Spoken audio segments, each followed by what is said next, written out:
Hello and welcome back to Slap It's LPC. Today I have Tom with me. He is a teacher at Chabot College. Hello Tom, how are you doing today?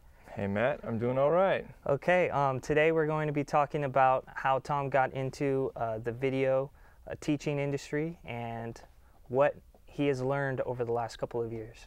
Tom, how long have you been teaching here at Chabot College? Well, I've been teaching 3 years. This is my start of my fourth year here at Chabot. So. Okay. How long have you been teaching this particular class of video?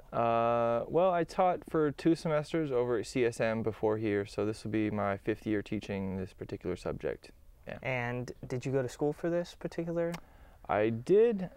So I went to Chabot College, where I took as many of the mass comm courses as I could that would transfer, and then I went to San Francisco State, where I took mostly broadcasting courses there, and I got my degree in radio and television broadcasting.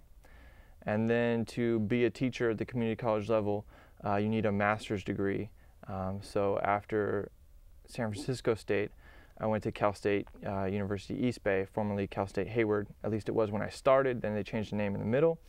And I got my master's in multimedia. What has changed in the last 4 years since you've taught this class? Any new techniques that you've had to incorporate into your learning? I would say the biggest thing that's changed for this class and my students has really been the de-emphasis of actually making video for a television channel that you'd watch on your TV, and really transitioning more towards we make our content and we make it available anytime online. That's been a big change. When I was a student here, that was many years into the future before you'd be able to do something like what we have with YouTube today. So, the equipment that we're using right now, do you think any of it's going to become obsolete in the next 5 or 10 years? What we're using in terms of cameras in this particular studio that you're seeing for this interview, those cameras we've had in this studio since about 1996.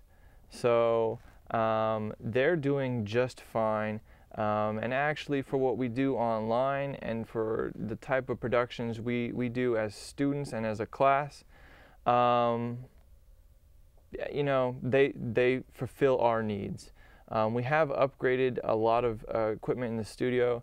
We're almost to the point where we're using high definition for all of our productions, but again, the signal that goes out of the station, standard def only. The only place to be able to distribute high definition content, online right now. And the differences between standard definition and high definition, do you think it's actually going to be easier to control high definition than standard definition, or is it going to be a lot tougher doing the transfer between high def or from standard to high def? I think that the transition will be pretty seamless. The biggest problem with working in high definition footage is it's essentially quadruple the file size. So whereas a 5-minute piece that we're working on right now would take probably about 3 or so gigabytes of disk space, if we did the same high definition piece, it's going to be 12 gigabytes, depending on how we capture that.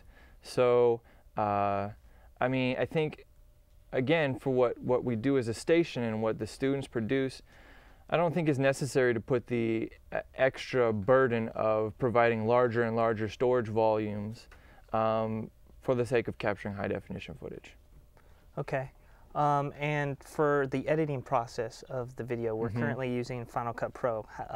Do you think we're going to stay on track for Final Cut Pro, or do you think you're going to deviate to another software? I'm always open to changing software applications. When I learned to edit, I didn't edit using Final Cut Pro. I learned to edit in a very old program called Avid Cinema. It's not even made anymore. Even though it has the name Avid in it, it has no association to Avid Media Composer, which is the more professional version that you might be familiar with.